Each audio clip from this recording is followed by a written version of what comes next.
Aksi nyata modul 1.4 Budaya Positif.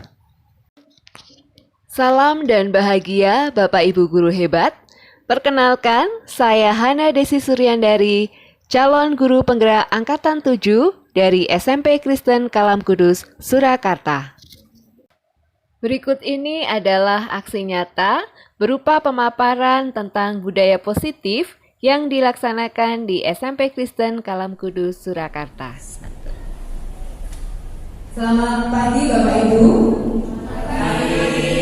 Terima kasih untuk waktu yang diberikan. Pada kesempatan saat ini saya ingin membagikan pengalaman saya ketika mengikuti guru penggerak dalam aksi nyata modul 1.4 Budaya Positif. Tapi sebelumnya kita akan membuka dulu di dalam doa agar pertemuan pada hari ini dapat bermanfaat juga, bukan hanya buat saya tetapi juga bagi Bapak Ibu semuanya. Mari kita bersatu di dalam doa. Selamat pagi Tuhan Yesus, terima kasih atas kasih berkat dan anugerah-Mu kami boleh bersama-sama berkumpul di tempat ini. Saat ini Tuhan kami akan belajar bersama mengenai budaya positif. Biar Tuhan sendiri yang memampukan setiap kami. Tuhan berikan hikmat, semoga kami boleh memahami dan boleh mengerti sehingga kami boleh mendapatkan ilmu yang baru dalam yang akan dididik kami. Kami mau serahkan kegiatan hari ini dalam kuasa tangan-Mu. Di dalam nama Tuhan Yesus kami berdoa dan mengucap syukur. Amin. Ya Bapak Ibu, budaya positif. Tapi sebelumnya perkenalkan, saya Hana Desi Suryandari, CGP Angkatan 7 dari SMP Kristen Kalam Kudus, Surakarta. Terima kasih. Ya, hari ini kita akan membahas materi budaya positif. Budaya positif tidak bisa langsung dijalani atau langsung ada begitu ya. Ada proses yang panjang di sana. Dalam menciptakan budaya positif harus ada dulu yang namanya perubahan paradigma atau cara pandang. Cara pandang itu akan memampukan kita menciptakan sebuah disiplin yang positif. Agar terjadi disiplin yang positif, kita harus tahu motivasi perilaku manusia. Nah, dalam mengetahui perilaku manusia, terutama anak didik kita sebagai guru juga dituntut untuk mengetahui kebutuhan dasar anak didik kita sebagai manusia. Kemudian kita juga akan belajar bagaimana ketika kita semua akan menuntut anak didik kita memiliki disiplin positif dengan memahami posisi kontrol kita sebagai guru. Lalu kita akan bersama-sama dengan anak didik kita mendiskusikan keyakinan sekolah atau keyakinan kelas, dan nanti juga kita akan mengetahui apa itu segitiga restitusi dalam mendampingi anak didik kita, sehingga melalui semua proses yang ada akan tercipta budaya positif di sekolah kita. Budaya positif. Budaya positif merupakan perwujudan dari nilai-nilai atau keyakinan universal yang diterapkan di sekolah. Budaya positif di sekolah ialah nilai-nilai, keyakinan-keyakinan, dan kebiasaan-kebiasaan di sekolah yang berpihak pada murid, agar murid dapat berkembang menjadi pribadi yang kritis, penuh hormat, dan bertanggung jawab. Budaya positif diawali dengan perubahan paradigma tentang kontrol. Nah, apa itu perubahan paradigma tentang kontrol? Sekarang saya akan meminta salah satu dari Bapak Ibu, Miss Laras misalkan. Miss Laras di dalam tangannya ada berlian yang sangat berharga. Kemudian saya akan mencoba mengambilnya. Kita akan praktekkan, Miss. Silakan digenggam berlian itu erat-erat sebagai sesuatu yang sangat berharga. Mungkin adalah warisan gitu ya. Yang harus dipertaruhkan dalam warisan gitu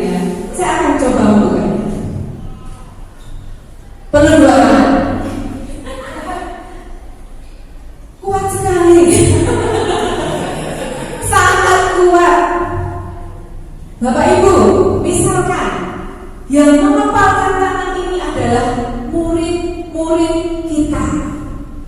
Saya sebagai guru, apakah saya punya hak untuk dapat membuka kepala tangan itu?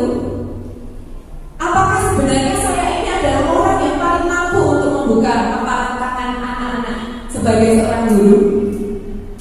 Tidak ya. Lalu siapa yang bisa mengontrol kepala tangan mereka? Anak itu sendiri. Itu yang dinamakan perubahan. Selama ini saya merasa salah karena saya merasa saya kalau murid di kelas 6, saya berhasil mengontrol mereka. Mereka takut ramai karena ada saya. Ternyata tidak seperti itu. Benar sekali Bapak Ibu, yang bisa memiliki kontrol untuk membuka kepala tangan adalah anak-anak kita sendiri. Mereka punya hak penuh, mau dibuka, mau ditutup, mau digenggam dengan erat, itu adalah kontrol dalam diri anak-anak. Perubahan paradigma tentang teori kontrol berikut ini disampaikan oleh psikiater dan pendidik Dr. William Glasser meluruskan beberapa miskonsepsi tentang makna kontrol. Nah, ini saya sering terjebak di sini. Dia memberikan pandangan sebuah paradigma menggunakan ilusi. Ilusi guru mengontrol murid. Ilusi bahwa semua penguatan positif, efektif dan bermanfaat. Ilusi bahwa kritik membuat orang merasa bersalah, dapat menguatkan karakter, dan ilusi bahwa orang dewasa memiliki hak untuk memaksa. Ilusi yang pertama, ilusi guru mengontrol murid. Pada dasarnya kita tidak dapat memaksa murid untuk berbuat sesuatu jikalau murid tersebut memilih untuk tidak melakukannya. Jika guru tampak sedang mengontrol perilaku murid, hal itu terjadi karena murid sedang mengizinkan. Mungkin saat itu bentuk kontrol guru menjadi kebutuhan dasar yang dipilih murid itu. Jadi kita bisa membedakan ketika kita mengajar anak-anak TK, anak-anak ke kanan, semua ke kanan, anak-anak ke kiri, semua ke kiri. Karena mereka mengizinkan guru itu mengontrol mereka mau ke kanan, mau ke kiri. Mungkin kita, apakah itu bisa kita praktekkan ke anak-anak kita SMP, SMA, anak-anak ke kanan? Apakah akan selalu berhasil? Belum tentu ya Bapak Ibu. Karena sebenarnya kontrol itu adalah milik mereka. Jadi ketika mereka mengikuti aturan kita, itu karena mereka mengizinkan dirinya untuk mengikuti apa yang dikatakan guru. Ilusi kedua, ilusi bahwa semua penguatan positif, efektif dan bermanfaat. Penguatan positif atau bujukan adalah bentuk-bentuk dari kontrol. Segala usaha untuk mempengaruhi murid agar mengulangi suatu perilaku tertentu adalah suatu usaha untuk mengontrol murid tersebut. Dalam jangka waktu tertentu, kemungkinan murid tersebut bisa menjadi tergantung pada pendapat sang guru untuk berusaha. Jadi tergantung dengan gurunya. Teori kontrol yang ketiga, ilusi bahwa kritik dapat membuat orang merasa bersalah, dapat melemahkan karakter. Menggunakan kritik dan rasa bersalah untuk mengontrol murid menuju pada identitas gagal. Kemudian mereka belajar untuk merasa buruk tentang diri mereka ketika mereka mendapatkan kritikan. Mereka mengembangkan dialog diri yang negatif. Kadang-kadang sulit bagi guru untuk mengidentifikasi bahwa mereka sedang melakukan perilaku ini, karena seringkali guru cukup menggunakan suara halus untuk menyampaikan pesan negatif. Ilusi yang terakhir adalah ilusi bahwa orang dewasa memiliki hak untuk memaksa. Banyak orang dewasa yang percaya bahwa mereka memiliki tanggung jawab untuk membuat murid-murid berbuat hal-hal tertentu.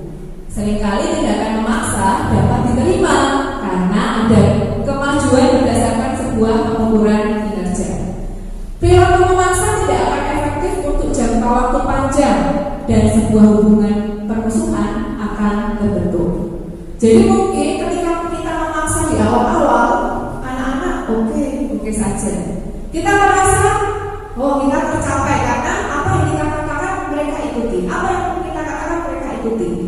Tapi suatu saat akan ada mungkin dalam hati mereka kok seperti ini, kemudian mereka tidak ingin ada dalam kontrol kita sehingga bisa menimbulkan permusuhan gitu. Nah, setelah kita mengetahui teori kontrol, ada yang namanya disiplin positif. Disiplin mempelajari bagaimana cara kita mengontrol diri dan bagaimana menguasai diri untuk memilih tindakan yang mengacu pada nilai-nilai yang kita hargai. Dengan memahami setiap anak mengontrol dirinya, dan jika setiap anak mulai belajar memiliki disiplin positif dari dalam dirinya, mereka akan dapat memilih tindakan yang mengacu pada nilai-nilai yang kita hargai. Seseorang yang memiliki disiplin diri berarti mereka bisa bertanggung jawab pada apa yang dilakukannya, karena mereka mendasarkan tindakan mereka pada nilai-nilai kebajikan universal. Nah, dalam mendampingi anak-anak memiliki disiplin yang positif, ada banyak hal yang seringkali ada dalam kehidupan kita, terutama sebagai guru. Kita seringkali memberikan motivasi, ada hukuman, ada penghargaan. Nah, Diana Rosen dalam bukunya menyatakan ada 3 motivasi perilaku manusia. Yang pertama, untuk menghindari ketidaknyamanan atau hukuman. Saya pernah berbincang dengan beberapa anak. Saya tanya, kita baru bahas tentang kejujuran. Kenapa kamu berbuat jujur? Kenapa kamu ketika PAS tidak mencontek? Dia menjawab, saya takut kena SP. Saya takut dapat hukuman. Saya takut nanti dimarahi orang tua. Kemudian ada juga motivasi untuk mendapatkan imbalan atau penghargaan dari orang lain. Misalkan sudah aja kita berlatih soal anak-anak siapa yang akan maju ke depan. Ada pertanyaan, dapat poin nggak? Kalau dapat, mereka maju. Tapi kalau tidak, mereka tidak akan maju. Yang ketiga adalah motivasi untuk menjadi orang yang mereka inginkan dan menghargai diri sendiri dengan nilai-nilai yang mereka percaya. Bapak Ibu, dari ketiga teori motivasi ini, sebenarnya yang mana yang harus kita bangun untuk anak didik kita? Teori yang pertama, kedua, atau ketiga? Yang ketiga, saya sepakat dengan Bapak Ibu semua. Teori yang ketiga. Jadi bukan maju karena dapat poin, bukan melakukan hal baik karena hukuman, tetapi melakukan karena mereka menginginkan dan menghargai diri sendiri. Jadi mereka melakukan hal yang baik karena mereka menghargai diri mereka sendiri. Yang kedua adalah tentang hukuman. Hukuman biasanya bersifat tidak terencana atau tiba-tiba. Anak atau tidak tahu apa yang akan terjadi dan seringkali tidak dilibatkan ketika kita menghukum. Hukuman bersifat satu arah, dari pihak guru memberikan hukuman dan murid menerima saja tanpa melalui kesepakatan atau pengarahan, baik sebelum atau sesudahnya. Hukuman bisa berupa fisik maupun psikis. Murid disakiti oleh suatu perbuatan atau kata-kata. Nah, ini yang seringkali kita sudah bahas bersama bahwa kita akan menghindari hal yang ini ya. Memberikan hukuman tanpa anak-anak tahu kenapa mereka dihukum. Lalu sebisa mungkin kata-kata yang kita berikan tidak menyakiti. Yang ketiga adalah penghargaan. Suatu penghargaan adalah suatu benda atau peristiwa yang diinginkan, yang dibuat dengan persyaratan. Hanya jika kita melakukan hal ini, maka kita akan mendapatkan penghargaan yang diinginkan. Memberikan penghargaan pada proses belajar murid kurang tepat dilakukan karena memberi dampak negatif dan murid tidak memiliki motivasi yang benar dalam pencapaian yang sudah diusahakannya.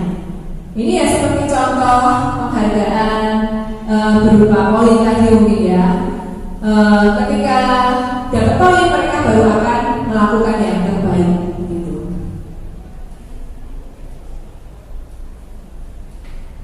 Nah, dalam mendampingi anak-anak didik kita, saya juga belajar hal baru di sini. Ternyata ada 5 posisi kontrol sebagai seorang guru ya. Latar belakangnya adalah program disiplin positif yang berpusat pada murid dan dikembangkan oleh jajaran dosen dengan pendekatan restitusi yang disebut dengan 5 posisi kontrol.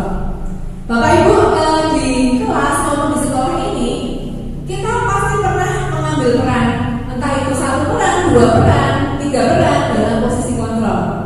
Ada yang namanya menghukum, 2 membuat merasa bersalah, 3 sebagai teman, 4 pemantau, dan 5 manajer.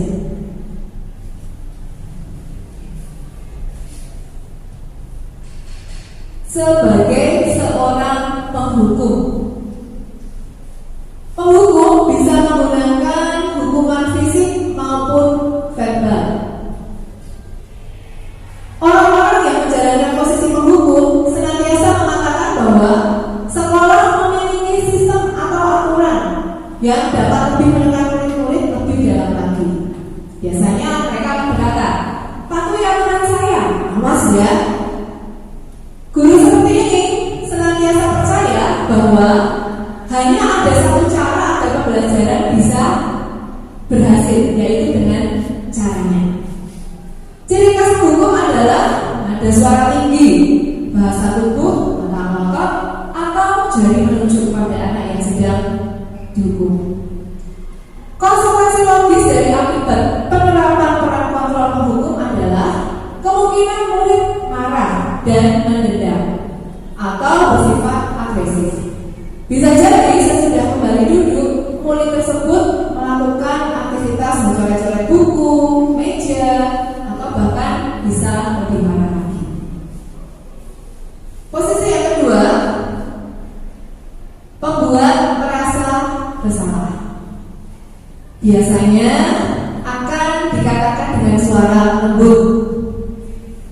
Mungkin dengan kata-kata, "Aduh, ibu kecewa sekali loh sama kamu."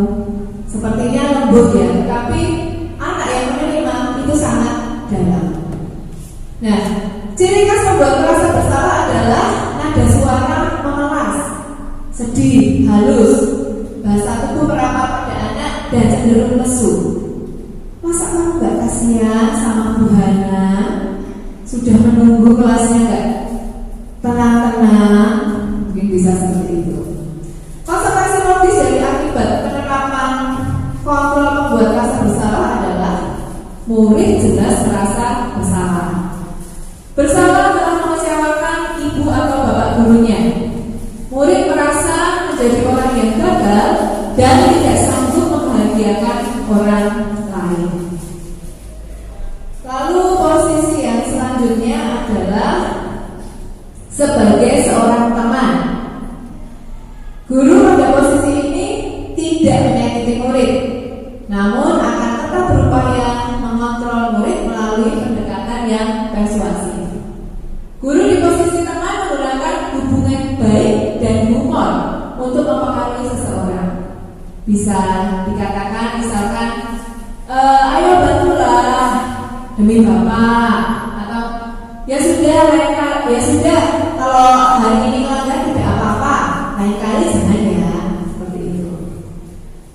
Berdampak negatif ternyata posisi kontrol sebagai seorang teman. Bila suatu saat guru tersebut tidak membantu, maka murid akan kecewa dan berkata, "Wah, saya pikir Bapak atau Ibu ini teman saya, Bapak atau Ibu guru itu teman saya." Ternyata bukan. Murid merasa dikecewakan dan tidak mau lagi berusaha. Hal lain yang mungkin timbul adalah murid hanya akan bertindak untuk guru tertentu dan tidak untuk guru lainnya. Murid akan tergantung dengan guru tersebut. Jadi contohnya misalkan ada seorang murid yang dekat dengan saya, dia akan baik hanya kepada saya karena menganggap saya adalah temannya. Tetapi mungkin kepada bapak ibu guru yang lain kok tidak seperti itu. Selanjutnya adalah sebagai pemantau. Posisi kontrol pemantau. Pemantau berarti mengawasi. Pada saat kita mengawasi, kita bertanggung jawab atas perilaku orang-orang yang kita awasi. Posisi pemantau itu berdasarkan pada peraturan dan konsekuensi. Dengan menggunakan konsekuensi, kita dapat memisahkan hubungan pribadi kita dengan murid. Seperti pertanyaan, jika ada murid yang bersalah, membuat kesalahan, kita bisa bertanya, peraturannya apa? Apa yang telah kamu lakukan? Apakah kamu tahu konsekuensinya? Seperti itu. Ciri khas pemantau adalah dengan nada suara datar, bahasa tubuh yang formal.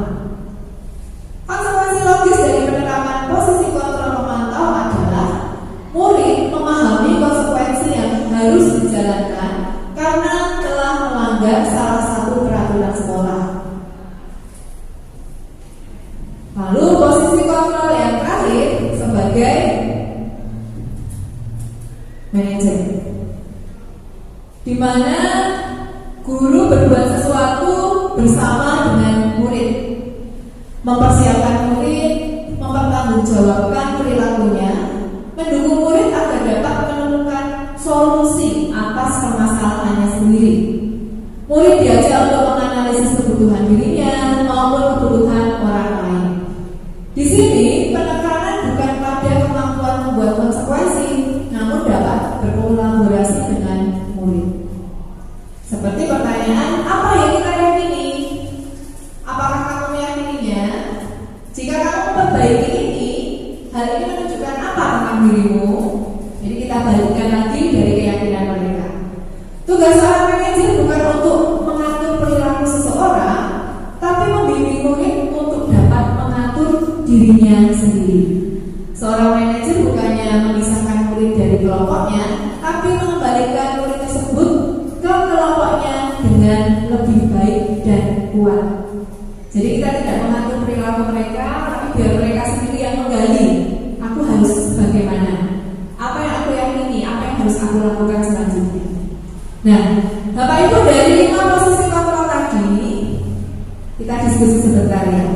Mana yang sering Bapak Ibu berada di posisi yang mana? Kalau saya seringkali saya sebagai teman dan pemantau. Bagaimana dengan Bapak Ibu? Mungkin Pak Luis bisa bantu?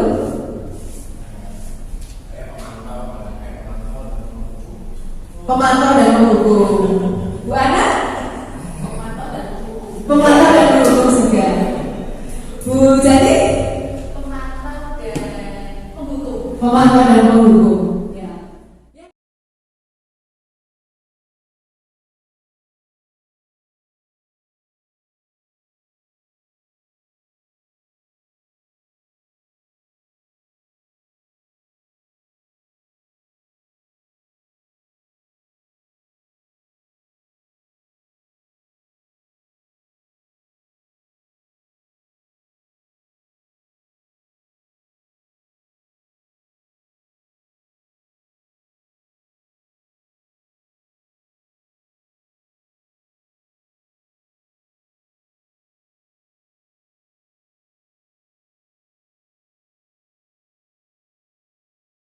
Mengolah sendiri apa yang sudah dilakukannya. Walau saya tahu prosesnya tidak cepat seperti ketika kita sebagai seorang penghukum ya Bapak Ibu. Misalkan kita belum diam, mungkin anaknya langsung diam. Tapi kita sebagai manajer kita harus panggil dulu. Mereka akan kembali lagi ke kelasnya. Apakah mereka mengulangi lagi? Kita panggil lagi. Jadi ikut jadi pemantau juga di dalamnya gitu ya. Ya itu tadi 5 posisi kontrol. Nah, sebagai penghukum, sebagai pemantau, manajer, apalagi ya, teman. Sebenarnya kita harus memiliki ini Bapak Ibu, kebutuhan dasar manusia.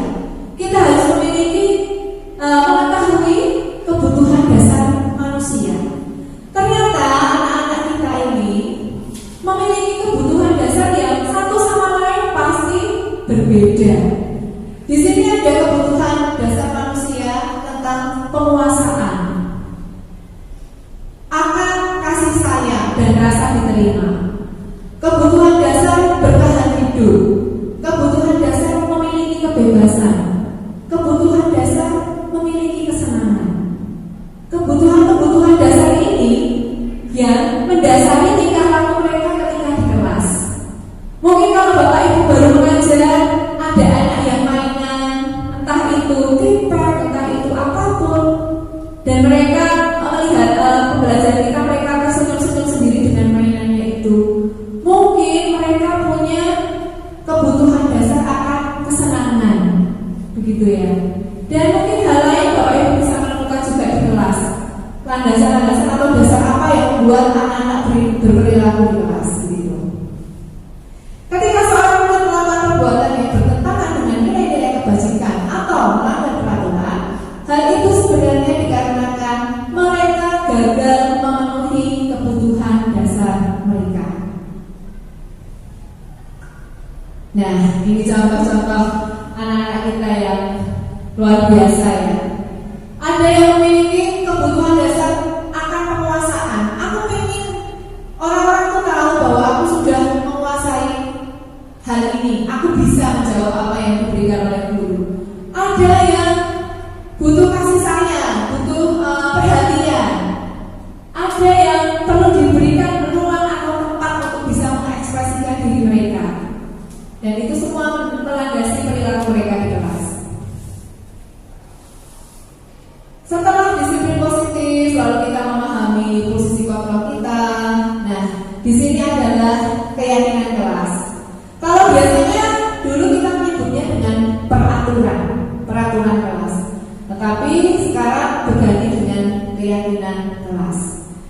Peraturan di kelas atau peraturan di sekolah biasanya hanya kita dibuat oleh sekolah, ya, dibuat oleh sekolah tanpa ada komunikasi dengan siswa. Dan siswa mengikuti, oh ini loh, kalau sekolah di sini peraturannya A, B, C, D, E dan sebagainya. Keyakinan kelas menekankan pada keyakinan seseorang dan akan lebih memotivasi seseorang dari dalam. Seseorang akan lebih tergerak dan bersemangat untuk menjalankan keyakinannya daripada hanya sekadar mengikuti serangkaian peraturan tertulis tanpa makna. Keyakinan kelas bersifat abstrak. Keyakinan kelas berupa pernyataan universal. Pernyataan keyakinan kelas senantiasa dibuat dalam bentuk yang positif. Keyakinan kelas tidak terlalu banyak sehingga mudah diingat dan dipahami oleh semua warga kelas. Keyakinan kelas sebaiknya sesuatu yang dapat diterapkan di lingkungan tersebut. Semua warga kelas harus berkontribusi dalam pembuatan keyakinan kelas lewat kegiatan curah pendapat. Kemudian bersedia meninjau kembali keyakinan kelas dari waktu ke waktu. Ini beberapa waktu yang lalu saya coba untuk bicarakan dengan anak-anak keyakinan kelas tentang kejujuran. Di sebelah kanan Bapak Ibu, ini adalah persepsi mereka di awal kenapa harus jujur. Dan lebih banyak jawaban di sini adalah ada yang takut kena SP, takut kena marah, lalu ada yang mengatakan supaya punya banyak teman. Jadi alasan-alasan yang mereka pahami tentang sebuah kejujuran ternyata tergantung dari orang lain, bukan dari dalam diri mereka bahwa kejujuran adalah sebuah tanggung jawab yang harus dijalani dan untuk mereka, dan demi kebaikan mereka juga bisa berimbasnya ke kebaikan orang lain.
Nah, dalam menjalankan keyakinan kelas, seringkali keyakinan kelas itu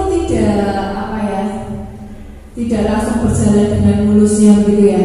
Tidak semua anak-anak di kelas itu melaksanakan keyakinan yang sudah disepakati bersama. Kadang-kadang ada permasalahan.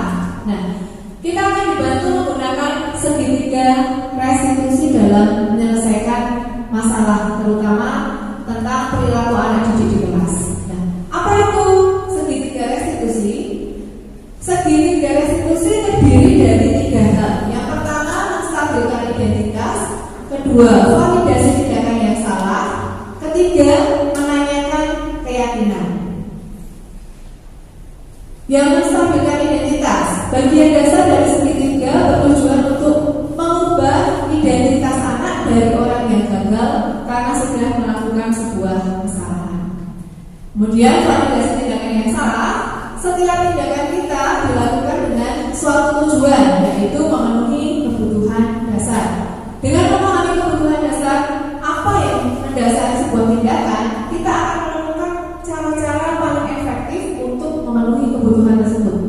Dan yang terakhir adalah menanyakan keyakinan. Teori kontrol menyatakan bahwa kita pada dasarnya termotivasi secara internal. Ketika identitas sukses telah tercapai dan tingkah laku yang salah telah divalidasi, maka anak akan siap untuk dihubungkan dengan nilai-nilai yang dia percaya dan berpindah menjadi orang yang dia inginkan. Ketika mempelajari segitiga restitusi ini, saya cukup sedikit kebingungan. Tapi akhirnya ketika dipraktekkan, saya praktekannya sambil belajar juga ya. Oh, berarti langkah-langkah ini cukup menuntun anak. Misalkan anak melanggar sebuah kesepakatan keyakinan, cukup menuntun anak untuk mengembalikan kepada keyakinan awal. Dan anak-anak dimotivasi juga untuk memiliki kontrol yang baik atas dirinya sehingga dia dapat menjalankan keyakinan dengan baik juga. Nah, berikut ini adalah contoh atau praktik kasus segitiga restitusi yang saya lakukan beberapa waktu yang lalu. Mungkin Bapak Ibu bisa perhatikan, nanti kalau ada yang ingin ditanyakan boleh.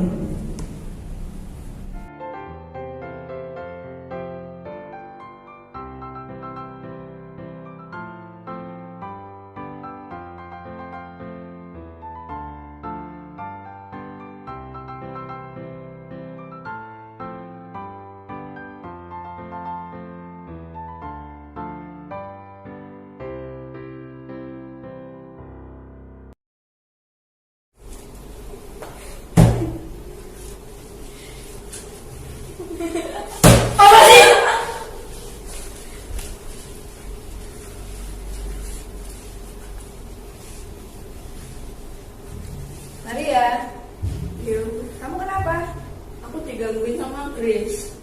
Grace, benar kamu mengganggu Maria? Iya, Bu. Boleh ikut Bu Hana sebentar ke kantor? Ayo. Grace, bagaimana perasaanmu dipanggil Bu Hana? Takut, Bu. Tapi kamu tahu alasan Bu Hana memanggilmu ke kantor dulu? Karena sudah mengganggu Maria, Bu. Menurutmu, bagaimana perbuatanmu itu tadi? Perbuatan saya salah, Bu. Berbuat salah itu tidak apa-apa, tetapi kamu harus bisa mengambil pelajaran dari apa yang kamu lakukan hari ini. Kamu pasti punya alasan ketika tadi mengganggu Maria. Saya iseng, Bu. Saya merasa laku wajah Maria lucu ketika dia marah. Grace, apa yang menjadi keyakinan kelas kita ketika pembelajaran sedang dimulai? Agar pembelajaran berjalan dengan baik, kita bersama-sama menjaga ketenangan kelas, Bu. Nah, apakah dengan mengganggu Maria, suasana kelas kita menjadi tenang? Tidak, Bu. Lalu, apa yang seharusnya dilakukan? Tidak mengganggu siapapun, Bu. Oke, jika kamu ingin bermain dengan Maria, kamu bisa mengajak dia untuk bermain. Kalau kamu merasa wajahnya Maria lucu ketika dia marah, kamu bisa mengajak dia bermain peran. Misalkan Maria jadi ibu-ibu yang sedang marah-marah ke anaknya. Kamu bisa mencoba melakukan itu? Baik, Bu. Oke, Kalau begitu, silakan kembali ke kelas, silakan belajar dengan lebih baik lagi ya, Grace. Ya. Menanyakan kesalahannya apa, menanyakan alasan kenapa melakukan itu, dan meyakinkan murid. Murid bisa jadi lebih mengerti kesalahannya dan dapat menyelesaikan masalah itu dengan baik.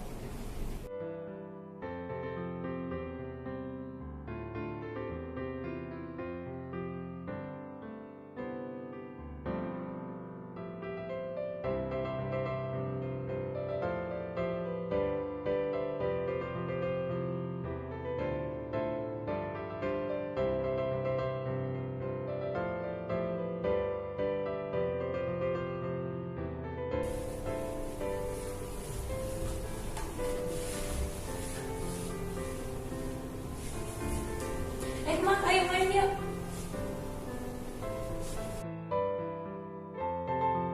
Selamat pagi Maria. Pagi, Bu. Apakah Maria tahu tujuan Bu Hana memanggil Maria ke kantor guru? Nggak tahu, Bu. Nah, menurut data presensi, kamu sudah tidak masuk 3 hari dalam 1 minggu ini dan tanpa keterangan. Nah, lalu waktu Bu Hana perhatikan di kelas, kamu juga tidak bersemangat. Boleh tahu kenapa? Saya merasa tidak ada yang mau berteman dengan saya, Bu. Oh begitu. Bu Hana juga pernah merasakan seperti itu. Bu Hana pernah merasakan tidak ada yang mau bermain dengan Bu Hana. Apakah Maria punya keinginan untuk bisa bermain dengan teman-teman di kelas? Iya, Bu. Kemarin Bu Hana lihat loh, Grace mengajak kamu bermain. Tapi kenapa Maria tidak mau? Sebenarnya saya mau, Bu, tapi saya malu kalau Grace merasa tidak suka setelah bermain dengan saya dan tidak mau berteman dengan saya lagi. Oke, sebenarnya khawatir itu boleh, tetapi jangan berlebihan ya. Kamu bisa mencoba dulu bermain bersama Grace, lalu bisa saling mengenal, dan kemudian mungkin dengan lebih mengenal, kelas kita nanti juga akan lebih kompak. Baik, Bu. Sekarang Bu Hana tahu apa alasan Maria tidak masuk sekolah dan kurang bersemangat ketika mengikuti pembelajaran. Terima kasih ya Maria sudah menjelaskan ke Bu Hana. Nah, sekarang jika melihat kehadiran, apa yang sudah menjadi keyakinan sekolah untuk masalah kehadiran menurut Maria? Siswa akan mendapatkan ilmu secara utuh dengan rajin masuk sekolah dan bersemangat mengikuti kegiatan sekolah. Nah, sekarang apa rencana Maria agar kamu dapat mendapatkan ilmu secara utuh? Saya akan rajin masuk, Bu, dan jika tidak masuk, saya akan meminta izin kepada Bu Hana. Bagus Maria, Bu Hana percaya kamu dapat menjalankan keyakinan sekolah dengan baik. Tetap semangat ya. Silakan kembali ke kelas. Terima kasih, Bu. Ya.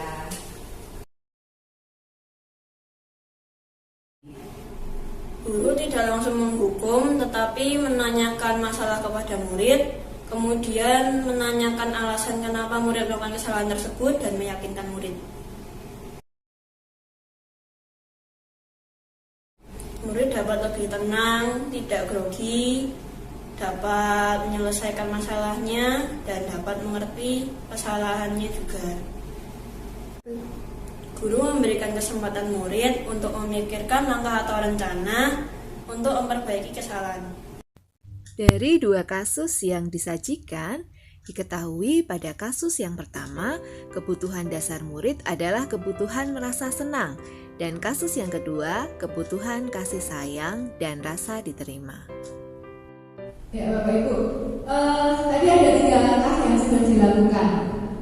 Tapi ada beberapa hal yang memang harus diperhatikan seperti tadi. Ketika saya menegur anak, saya memanggil dia ke kantor guru. Kira-kira ada manfaatnya tidak Bapak Ibu di situ bagi anak? Ketika kita tidak langsung memarahinya di kelas, tetapi memanggilnya ke kantor guru, kira-kira ada manfaat apa di sana Bapak Ibu? privasi. Biasanya anak-anak kalau kita tegur di dalam kelas, mereka menjadi malu karena ada teman-teman yang lain. Mereka merasa dipermalukan. Jadi memang harus ditarik dari kelas untuk berbicara secara langsung dengan gurunya. Kemudian menanyakan kenapa dia berbuat seperti itu. Ternyata dia berbuat karena dia senang melihat wajah temannya kalau marah itu lucu. Nah, dari situ kita bisa lihat bahwa sebenarnya anak ini memiliki kebutuhan dasar akan kesenangan yang tidak tersalurkan sehingga dia melakukan itu di dalam kelas. Kemudian dari keyakinan yang sudah dibahas bersama sebelumnya, anak-anak diingatkan lagi keyakinan apa yang kita sepakati bersama supaya pembelajaran dapat berjalan dengan baik, seperti itu. Dan ternyata anak juga bisa menjawab apa keyakinannya dan apa yang seharusnya dilakukan. Ya, itu tadi Bapak Ibu, sampai dengan segitiga restitusi. Nah, ini tadi pengalaman saya ketika belajar dalam guru penggerak. Banyak hal baru, ini semua saya baru juga ketika mempelajarinya. Mungkin juga menjadi hal baru buat Bapak Ibu. Tapi dengan mempelajari ini, semoga saja kita semua bisa menjadi guru yang dapat mendampingi atau menuntun murid kepada kebahagiaan dan keselamatan yang setinggi-tingginya. Nah, sampai di sini Bapak Ibu, apakah ada pertanyaan atau tanggapan?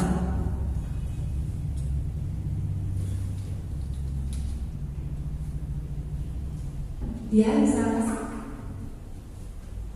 Mau saya tanyakan, tadi kan di video ditampilkan selesai anak membuat suatu hal yang salah, kita langsung ambil. Padahal kan realitanya kadang-kadang selesai di kelas itu kita langsung ke kelas lain. Nah, apakah treatment yang sama masih bisa kita lakukan jika ada jeda waktu? Jadi misal dia membuat kesalahan, tapi kita bilang panggilnya bukan sekolah, apakah masih akan memberikan dampak yang sama? Bagaimana menurut Bapak Ibu yang lain? Apakah kalau setelah salah kemudian kita nggak sempat menangani saat ini, nanti aja pulang sekolah? Apakah menurut Bapak Ibu sendiri akan ada perubahan dalam diri anak? Misalkan beberapa menit selanjutnya gitu. Bisa jadi ya, tergantung anaknya juga. Mungkin beberapa menit yang berlalu itu dia bisa mengumpulkan berbagai alasan untuk bisa menyembunyikan kesalahannya atau bersepakat dengan teman-teman yang lain untuk tidak menceritakan apa yang terjadi. Jadi memang waktu yang paling terbaik adalah setelah anak tersebut melakukan kesalahan. Memang dalam prakteknya sebagai seorang guru yang ngajar di banyak kelas ya, itu memang mungkin kita akan menghabiskan waktu untuk materi kita.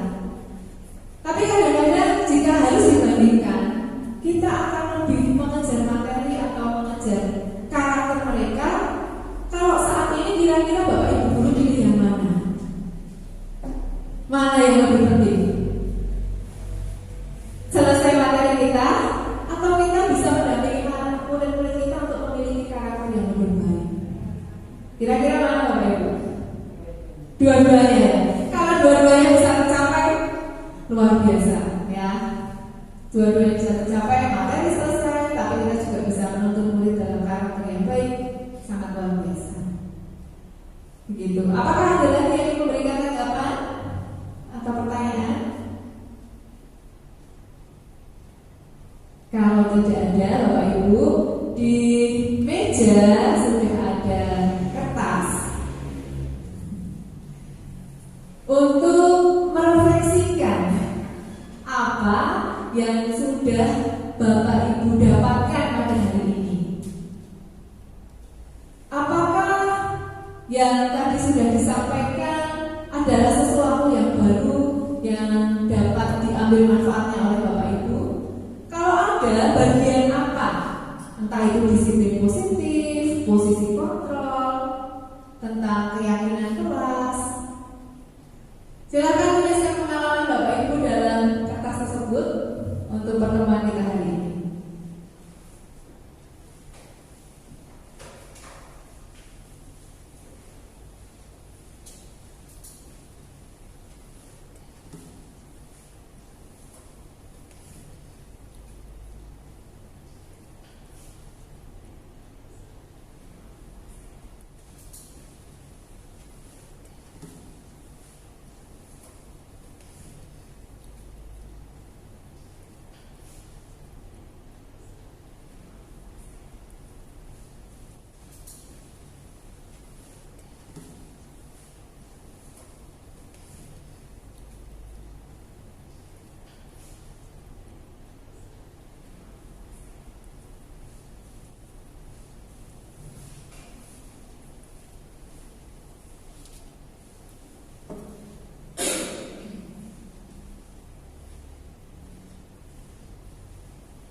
Baik Bapak Ibu, sudah semua? Sudah? Mungkin saya minta tolong satu orang untuk bisa menyampaikan apa hal baru yang dapat dipelajari atau apa yang didapat pada pertemuan hari ini. Mungkin Pak Esra bisa bantu.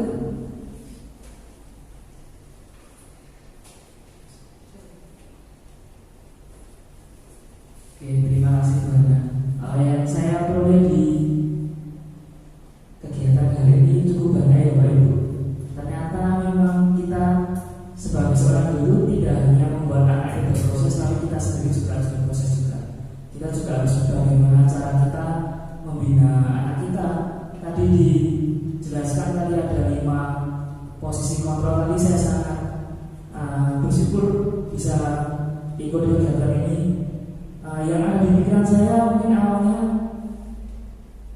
saya memposisikan diri sebagai teman.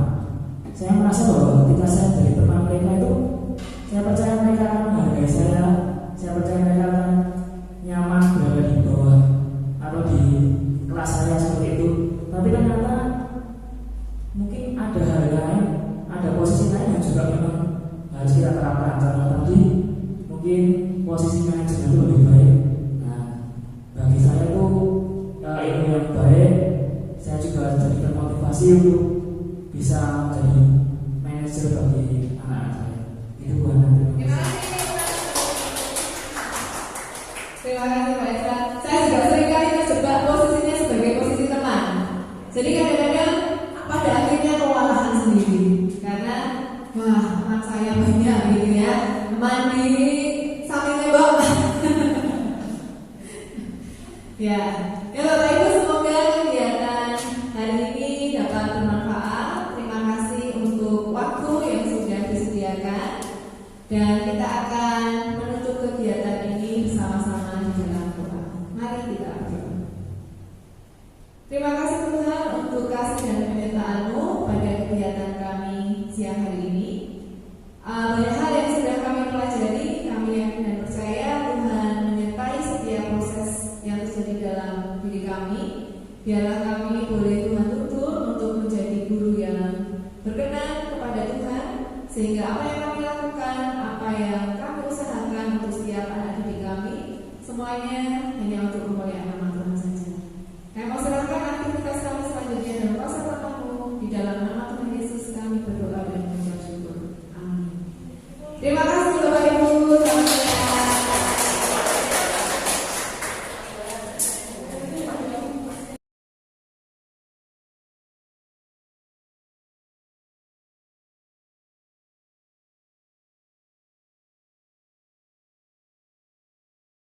Ini adalah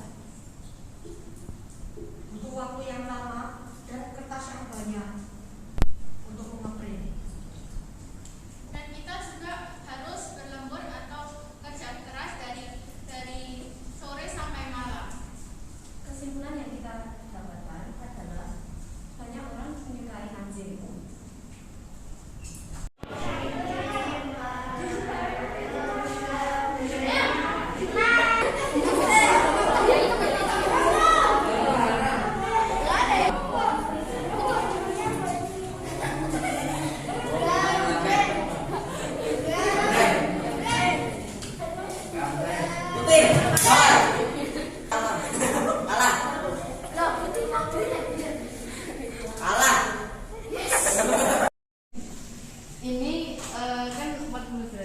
satu dari ini ke sini toh, terus 180 derajat dikurangi 40 derajat jadi 40 derajat.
Melakukan keyakinan kelas adalah bentuk tanggung jawab kita sebagai siswa dan wujud menghargai diri sendiri dan sesama. Keyakinan kelas menyadarkan saya untuk melakukan sesuatu dengan tertib karena kesadaran akan bertanggung jawab sebagai murid. Disiplin positif baik untuk semua warga sekolah karena kita melakukan disiplin berdasarkan kesadaran masing-masing, bukan karena takut dihukum. Kesadaran untuk disiplin sangat diperlukan. Dengan disiplin atau kesadaran sendiri, kita bisa menjadi murid yang mandiri.